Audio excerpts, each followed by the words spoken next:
জুলাই আগস্টে মানবতাবিরোধী অপরাধের মামলায় শেখ হাসিনা, সাবেক স্বরাষ্ট্রমন্ত্রী আসাদুজ্জামান খান কামাল, সাবেক আইজিপি চৌধুরী আব্দুল্লাল মামুনের বিরুদ্ধে আনুষ্ঠানিক অভিযোগপত্র দাখিল করা হবে কাল। জাতীয় প্রেস ক্লাবে এক অনুষ্ঠানে একথা জানিয়েছেন আন্তর্জাতিক অপরাধ ট্রাইব্যুনালের চিফ প্রসিকিউটর তাজুল ইসলাম। বলেন, ডিসেম্বরের মধ্যেই জুলাই আগস্ট হত্যাকাণ্ডের বিচার দৃশ্যমান হবে।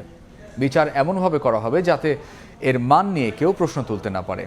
গত 12 মে শেখ হাসিনার মামলার তদন্ত শেষ হয়। ওই দিন ব্রিফিংয়ে চিফ প্রসিকিউটর জানিয়েছিলেন, শেখ হাসিনা জুলাই আগস্টের আন্দোলনে 1400-র বেশি মানুষ হত্যার অপরাধী। তার বিরুদ্ধে নির্বিচারে হত্যার নির্দেশ, প্ররোচনা, উস্কানিসহ 5 অভিযোগের প্রমাণ মিলেছে।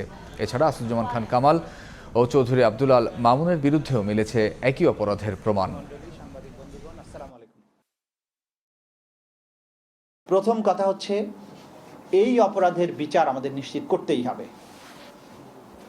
বিচারের কাজ পুরোদমে আগাচ্ছে।